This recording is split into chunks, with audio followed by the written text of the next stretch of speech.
ધોરણ 12 યુનિટ 5 એનો ભાગ 2.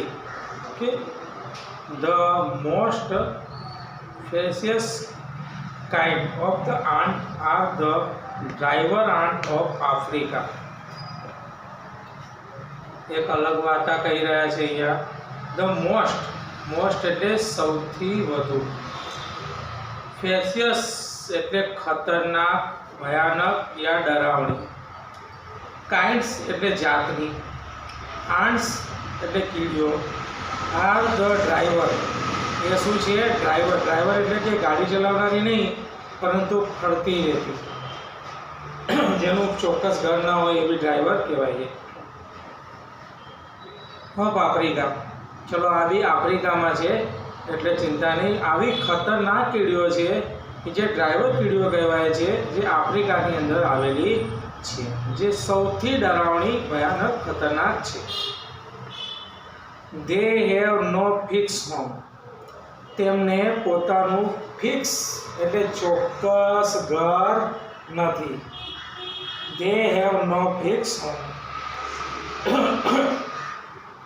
But are always on the move, પરંતુ ઓલવેઝ એટલે હંમેશા તે મૂવ એટલે એક જગ્યાએથી બીજી જગ્યાએ જતી રહે છે.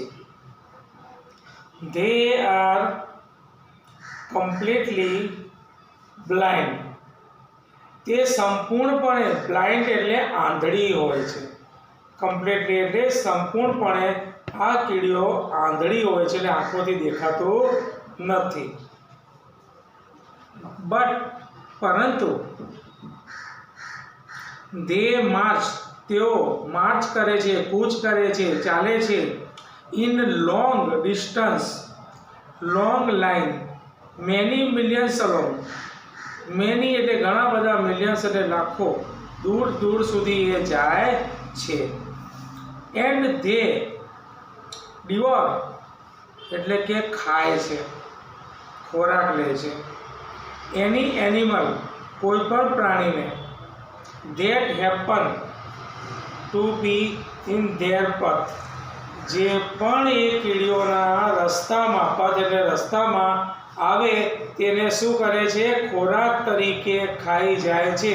એટલે એમના રસ્તામાં આવનારા કોઈ પણ જીવને એ છોડતી નથી. એને શું કરે છે? પોતાનો ખોરાક બનાવી લે છે.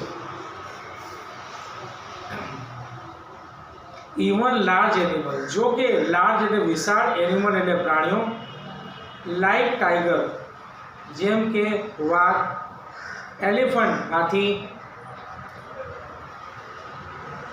live in fear of them, રહે છે. live in fear ડરમાં રહે છે, એટલે કે આટલા મોટા વિશાળ પ્રાણીઓ છે એ પણ, હાથી જેવા પ્રાણીઓ પણ આ કીડીઓથી ડરે છે. ઓફન ઘણીવાર, ઇફ એ પાયથોન, પાયથોનનો મતલબ થશે અજગર, પાયથોનનો મતલબ થશે અજગર.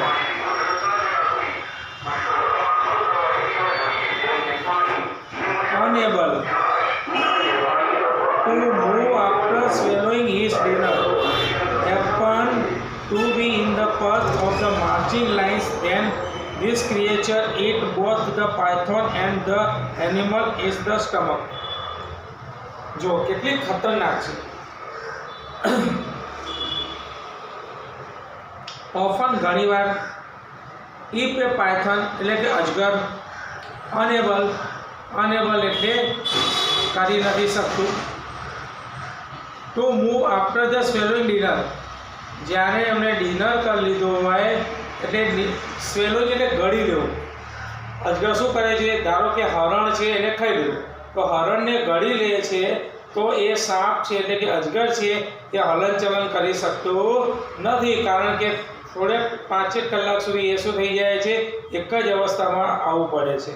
તો ત્યારે કીડીઓ હોય છે એ એને બી ખાઈ જાય, અને એની અંદર જે ખાધેલું છે, જે પચાયેલું છે, જે સ્વેલોઈંગ કરેલું છે, નીકળેલું છે, ગળેલું છે, એને પણ સાથે આ કીડીઓ ખાઈ જાય છે. ધ વિલેજર્સ ઓફ આફ્રિકા, આફ્રિકાના જે રહેવાસી છે, ગામડાવાળા, tell story about the baby, તેમના છોકરાઓને વાર્તાઓ કહે છે. Who have been eaten by ants, જે ants and this story may be will be true. શાયદ આ વસ્તુ સાચી બી હોય કે ના હોય, પરંતુ આફ્રિકાના જે લોકો છે, ગામના લોકો છે, એમના બાળકોને આવી વાર્તા સંભળાવે છે. When an army of the driver, જ્યારે army of driver ants, army of driver, જ્યારે આનો આર્મી હોય છે એટલે બધી કીડીઓ હોય છે, એનો જે ડ્રાઈવર હોય છે આન્ટ્સ એન્ટર એ હાઉસ, જ્યારે ઘરની અંદર પ્રવેશ કરે છે, ધ પીપલ ફ્લી, લોકો, ફ્લી એટલે થાય ભાગી જવું, તો લોકો જે ઘરની અંદર આ ડ્રાઈવર આન્ટ જ્યારે એન્ટર કરે છે તો એ ઘરના લોકો ફ્લી એટલે ભાગી જાય છે ઇનટુ ધ ફોરેસ્ટ, જંગલમાં, એન્ડ સ્ટે અને રહે છે there until the aunt have passed, જ્યાં સુધી એ આંટ એ ઘર છોડીને પાછી ના જાય ત્યાં સુધી એ ઘરના લોકો ઘર છોડીને ત્યાં જંગલમાં રહેવા જતા રહે છે. When the people come back, they find that every insect, they find, તે શોધે છે, that every insect એટલે દરેક જીવને, દરેક જીવજંતુઓને, an spider in the house, spider એટલે થાય છે કરોડિયા, ઘરની અંદર બધા કરોડિયાઓ એ હેઝ બીન ક્લિયર અવે, એ લોકોને પણ સાફ કરી નાખે છે.